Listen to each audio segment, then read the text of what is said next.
نظر بد موت تک لے جاتی ہے، نظر بد اولاد رزق دولت سب کھا جاتی ہے، نظر بد کا شکار یہ صورت پڑے سب واپس آ جائے گا۔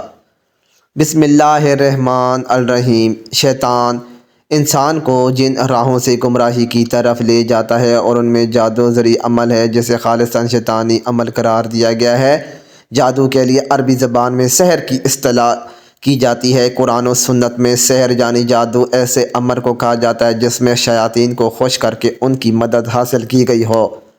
پھر شیاطین کو راضی کرنے کی مختلف صورتیں ہیں۔ کبھی ایسے منتر اختیار کیے جاتے ہیں جن میں کفر و شرک کے کلمات ہوں اور شیاطین کی مدد سرائی کی گئی ہو جس سے شیطان خوش ہوتا ہے۔ کبھی ایسے اعمال اختیار کیے جاتے ہیں جو شیطان کو پسند ہے، مثلا کسی کو ناحق قتل کر کے اس کا خون استعمال کرنا یا ناپاکی اور نجاست کی حالت میں رہنا وغیرہ۔ امام فخر الدین رازی رحمۃ اللہ علیہ لکھتے ہیں، شریعت میں سحر یعنی جادو ہر اس کام کے ساتھ ہے جس کا سبب مخفی ہو، اسے اس کی اصل حقیقت سے ہٹ کر پیش کیا جائے اور دھوکہ دہی اس میں نمایاں ہو۔ غرض سحر جادوگر اور شیطان کے درمیان ہونے والے ایک معاہدے کا نام ہے جس کی بنا پر جادوگر کچھ حرام اور شرکیہ امور کا ارتکاب کرتا ہے اور شیطان اس کے بدلے جادوگر کی مدد کرتا ہے اور اس کے مطالبات پورے کرتا ہے۔ رسول اللہ صلی اللہ علیہ وآلہ وسلم پر یہودیوں کا سحر کرنا اور اس کی وجہ سے آپ صلی اللہ علیہ وآلہ وسلم پر بعض آثار کا ظاہر ہونا اور بذریعہ وحی اس جادو کا پتہ لگنا اور اس کا ازالہ کرنا حدیث صحیح سے ثابت ہے۔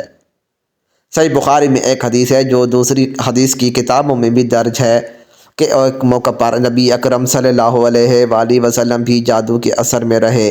حضرت زید بن ارقم سے روایت ہے کہ ایک یہودی نے نبی کریم صلی اللہ علیہ وآلہ وسلم پر جادو کیا۔ جب آپ صلی اللہ علیہ وآلہ وسلم نے اس کے اثرات کو اپنے اوپر محسوس کیا تو جبریل علیہ السلام تشریف لائے اور سورہ فلق اور سورہ ناس جن کو معوذتین کہتے ہیں وحی کی گئی۔ پھر جبرائیل علیہ السلام نے آپ صلی اللہ علیہ وآلہ وسلم سے کہا، یقیناً ایک یہودی نے آپ صلی اللہ علیہ وآلہ وسلم پر جادو کیا ہے اور اس کا طلسم فلاں کنویں میں رکھا ہوا ہے۔ نبی اکرم صلی اللہ علیہ وآلہ وسلم نے حضرت علی کو بھیجا کہ وہاں سے وہ طلسم لے کے آئیں یا وہ اسے لے کر واپس آئیں، تو آپ صلی اللہ علیہ وآلہ وسلم نے حضرت علی رضی اللہ تعالیٰ عنہ سے فرمایا اس کی گہروں کو ایک ایک کر کے کھولیں اور ہر گرہ کے ساتھ ان صورتوں میں سے ایک ایک آیت پڑھیں۔ جب انہوں نے ایسا کیا تو آپ صلی اللہ علیہ وآلہ وسلم یوں اٹھ کھڑے ہوئے گویا وہ پہلے بندھے ہوئے تھے۔ آپ صلی اللہ علیہ وآلہ وسلم نے فرمایا، جو شخص نجومی کے پاس جا کر اسے کوئی بات پوچھے تو 40 دن تک اس کی نماز قبول نہ ہوگی۔ اسلام میں جادو سیکھنا اور جادو کرنا دونوں کو کفر قرار دیا گیا ہے، اس لیے کوئی بھی جادو کرتا ہو اس کے لیے شریعت میں بہت سخت سزا رکھی گئی ہے۔ اگر کوئی جادو پر عمل کرتا ہوا پکڑا جائے اور وہ توبہ نہ کرے اور جادو کرنا نہ چھوڑے تو اس کی سزا موت ہے۔ اس قانون کی بنیاد پر اللہ تعالیٰ کے رسول صلی اللہ علیہ وآلہ وسلم کی یہ حدیث ہے جس کے راوی حضرت جندم ابن کعب رضی اللہ تعالیٰ عنہ ہیں کہ نبی اکرم صلی اللہ علیہ وآلہ وسلم نے فرمایا، جادوگر کے لیے مقرر کردہ سزا یہ ہے کہ اسے تلوار سے قتل کر دیا جائے۔ اس قانون پر خلفائے راشدین نے سختی سے عمل کیا۔ انسان جادو کی وجہ سے بڑے بڑے خطرات سے دوچار ہو سکتا ہے، اس لیے کسی بھی دن معوذتین اور مسنون دعاؤں سے سستی اور کاہلی نہ برتی جائے، حتیٰ کہ بعض اوقات انسان کو جادو کے ذریعے قتل تک کر دیا جاتا ہے۔ کالا جادو کرنے والے ایسے بھی ہوتے ہیں جو جیتے جاگتے انسان کو موت کی نیند سلا دیتے ہیں۔ یہ بات یقینی ہے کہ موت کا ایک وقت مقرر ہے اور وہ اسی وقت مقررہ پر ہی آئے گی، لیکن جس طرح ظاہری طور پر انسان کا قتل ہو جانا سبب کا درجہ رکھتا ہے، اسی طرح جادو کے ذریعے بھی سبب کے درجے میں قتل کیا جا سکتا ہے۔ از روئے شریعت کسی پر جادو کرنا یا کرانا کفر ہے اور اس کا کرنے والا اور کرانے والا دونوں دائرہ اسلام سے خارج ہیں۔ اگر کسی مسلمان نے یہ عمل کیا یا کرایا تو اسے چاہیے کہ فوراً اپنی ایمان کی تجدید کرے، اور اگر وہ شادی شدہ ہے تو اپنے نکاح کی بھی تجدید کرے۔ مختصر یہ کہ جادو خالصاً ایک شیطانی عمل ہے جس سے بچنا، دور رہنا اور مکمل اجتناب کرنا ایمان اور شریعت دونوں کا بنیادی تقاضا ہے۔ جادو جب بھی کسی انسان پر ہوتا ہے تو اس کی واضح علامات ہوتی ہیں۔ بہت کم ہی ایسا ہوتا ہے کہ کسی پر جادو ہو اور اس میں کوئی علامت بھی نہ پائی جائے۔ یاد رہے کہ یہ علامات بکثرت بار بار ظاہر ہوتی ہیں۔ جادو کی علامات ہر مرحلے میں مختلف ہوتی ہیں۔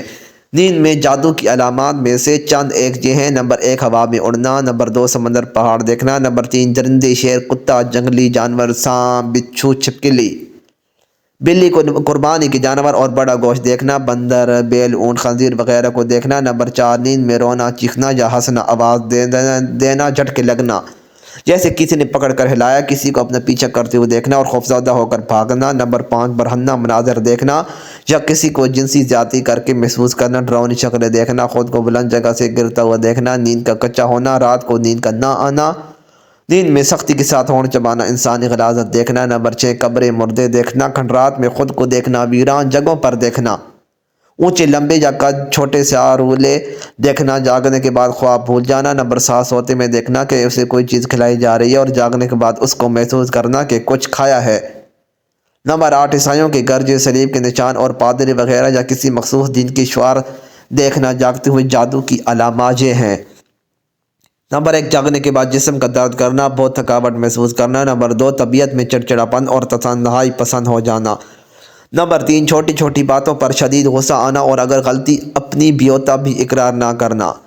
نمبر 4 رشتہ داروں، گھر والوں اور دوست احباب سے بلا وجہ اچانک بڑے بڑے جھگڑے پیدا ہو جانا، بہت زیادہ شکوک پیدا ہو جانا، ازدواجی معاملات بگڑ جانا۔ نمبر 5 ہر وقت یہ محسوس ہونا کہ کوئی دیکھ رہا ہے اور کوئی میرے ساتھ ہے، انجانا سا خوف کہ گھر سے نکلا تو مر جاؤں گا، موت کے وسوسے آنا، آج مر جاؤں گا۔ نمبر 4 بہت زیادہ بے چینی، شدید غصہ اور اٹھ کر بھاگ جانے کو دل کرنا۔ نمبر 5 دم کے درمیان شدید نیند کا آنا۔ نمبر 6 عموماً پیٹ اور چہرے کا پھولا ہوا محسوس ہونا۔ نمبر 7 بازو، ٹانگ وغیرہ کا سختی سے اکڑنا، کندھے اور سر میں شدید بوجھ محسوس کرنا۔ نمبر 8 معدے میں درد محسوس کرنا جیسے کوئی چیز گیند کی شکل میں گھوم رہی ہے۔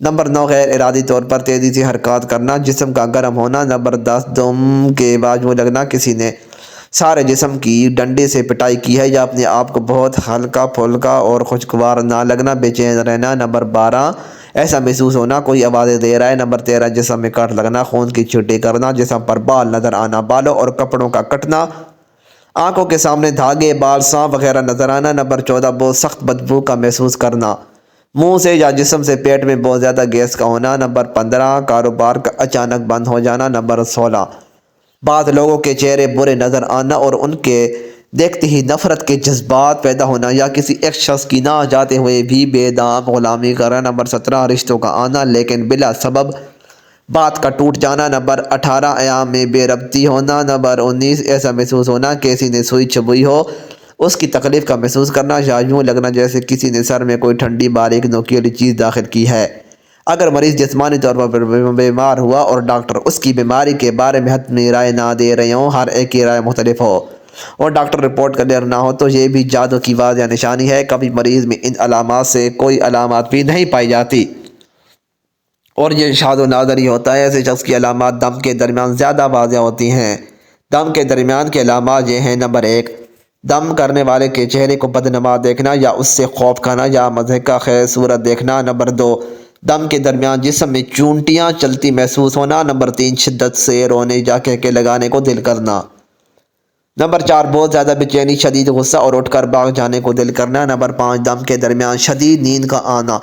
اگر آپ ان میں سے کوئی بھی علامات پائی جائے تو آپ ہر وقت ظاہری اور باطنی طہارت کا خیال رکھیں، قرآن مجید کی تلاوت، مسنون اذکار اور دعاؤں کا اہتمام کریں، خصوصاً آیت الکرسی، سورہ فلق اور سورہ ناس شام کم از کم 3 مرتبہ پڑھیں، معمول بنائیں، دن بھر میں کثرت سے پڑھیں تو یہ مزید بہتر ہوگا۔ نیند مندرجہ ذیل دعا صبح شام 3 مرتبہ پڑھیں۔ اعوذ بوجہ اللہ العظیم الذی شیء عظیم منہ وبکلمات اللہ التحیات لا جزواہن بروجن باسماء اللہ الحسنی کلھا ما علمت منہا ما علم من شرع مخلقہ وزرع برا۔ حضور صلی اللہ علیہ وآلہ وسلم پر جادو کا اثر ہوا۔ مدینہ میں ایک جادوگر جس کا نام لبید تھا، ایک بار مدینہ کے بہت سے یہودی اس جادوگر کے پاس آئے اور کہنے لگے، اے لبید تم تو دیکھ رہے ہو محمد کیسے اپنے دین کو پھیلاتے جا رہے ہیں۔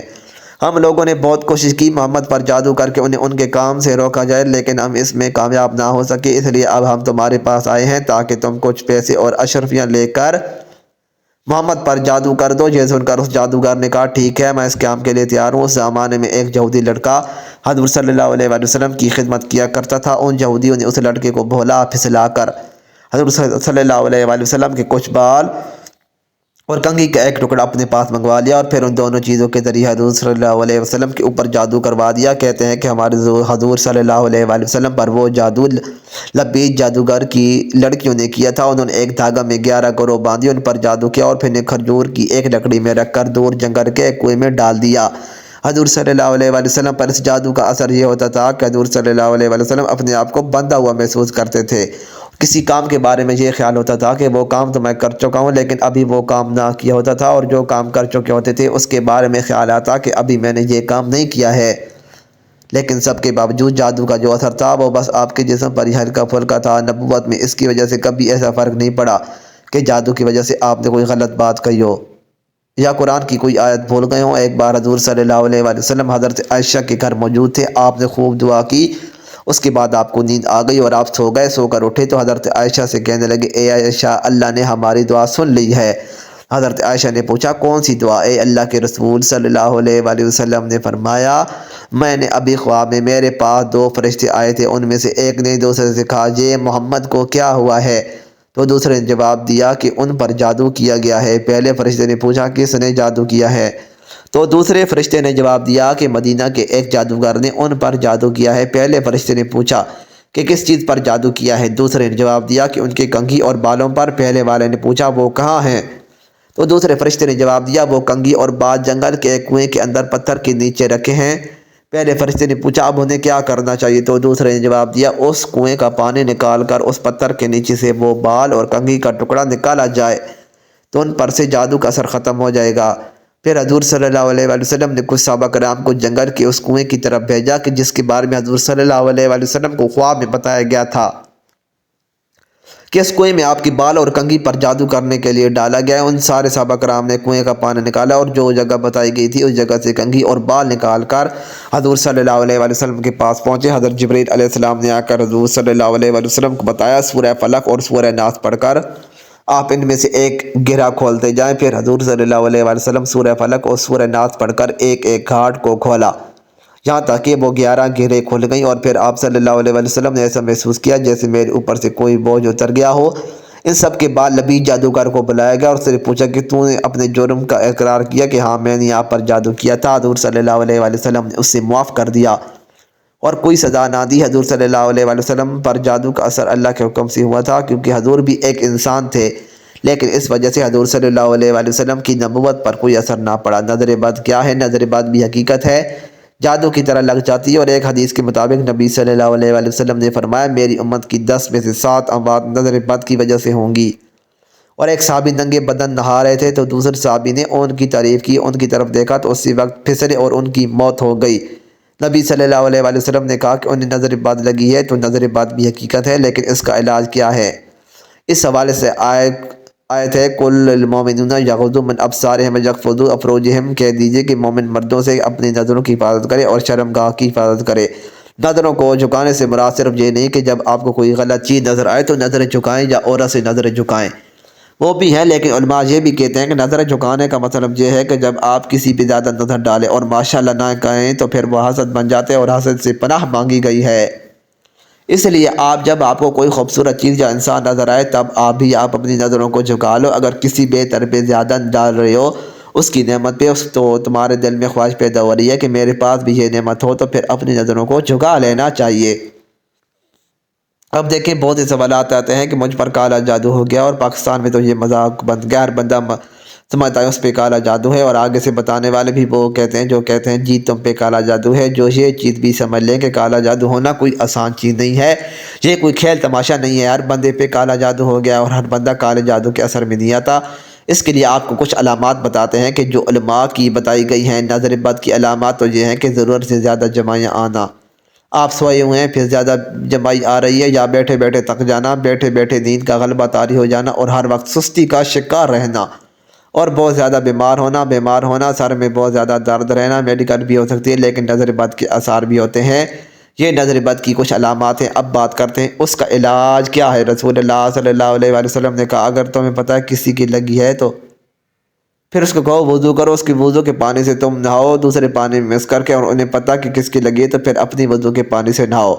اس کا بہترین علاج تو اذکار ہے۔ سورہ فلق اور سورہ ناس، یہ اللہ تعالیٰ نے 11 آیات نبی صلی اللہ علیہ وسلم پر نازل کی، جنہیں موذدین کہتے ہیں، یعنی جڑی ہوئی چیز۔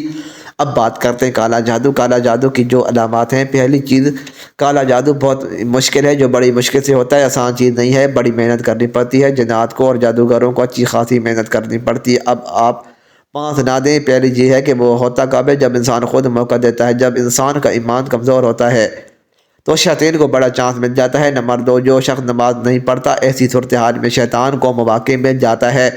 نمبر 3، جب انسان بہت زیادہ گندگی میں رہتا ہے، بہت زیادہ غلیظ حالت میں طہارت نہیں کرتا، تو ظاہر ہے کہ موقع مل گیا شیاطین کو۔ عورتوں کے حوالے سے حیض و نفاس کا جو خیال نہیں رکھا جاتا، بے پردگی ایک بہت بڑی وجہ ہے جنات کی اثر کی، لیکن بہرحال پھر بھی بڑا مشکل ہوتا ہے۔ اب اس طرح جادوگروں کے مختلف طریقے ہیں کہ بکرے کی سری ملتی ہے اور اس طرح خواب آتے ہیں، عجیب و غریب خون کے چینٹے نظر آتے ہیں آپ کو خواب میں، چھپکلی یا موذی جانور، شیر، سانپ اور اونچائی سے گرتے ہوئے دیکھیں۔ آپ اپنے آپ کو، یہ ایک علامت ہے، ضروری نہیں کہ کالا جادو ہے، لیکن یہ بھی ہو سکتا ہے، یعنی ایک علامت ہو سکتی ہے کہ آپ کے کالا جادو ہو، آپ کو بیٹھے بیٹھے دورے پڑنے لگ جائیں، آپ کا جسم کانپنے لگ جائے، آپ کو پتہ ہی نہ ہو کہ 5 منٹ پہلے کہاں تھا، آپ کو 10 منٹ پہلے کا ہی نہیں پتہ، 5 منٹ پہلے کا نہیں پتہ، یہ بھی کالا جادو کی علامات ہے۔ چیزیں بھولنا ضرورت ہے، زیادہ کام بھولنا، اور آپ کی کارکردگی کام ہو جائے، اور آپ بیٹھے بیٹھے چڑچڑے ہو جائیں، لڑائی کریں اور ہر بندے کو کھانے کو دوڑیں، اور آپ کا لوگوں میں بیٹھنے کا دل ہی نہ کرے، اور آپ کو بدبو آئے پخانے جیسے بیٹھے بیٹھے، اور آپ کو خواب میں بھی ضرورت سے زیادہ گندگی نظر آئے، یہ ساری علامات کالا جادو کی ہیں۔ لیکن ان علامات کا اکٹھے ظاہر ہونا ضروری ہے نہیں کہ ایک خواب آیا تو کالا جادو ہی ہے، کیونکہ خواب تو ہزاروں آتے ہیں۔ بس اللہ سے حسن ظن رکھے، اللہ تعالیٰ نے آپ کو حفاظت کے لیے پورا نظام دیا ہے، اور اللہ تعالیٰ آپ کی حفاظت کر رہے ہیں۔ آپ اللہ سے یہ امید رکھیں، اللہ ایسا نہیں ہونے دیں گے۔ اللہ تعالیٰ ہمیں دین کی مکمل سمجھ نصیب فرمائے اور ہمارا خاتمہ ایمان پر فرمائے۔ مزید اچھی ویڈیوز کے لیے چینل کو سبسکرائب کریں، ویڈیو کو لائک اور شیئر کرنا نہ بھولیں۔ شکریہ۔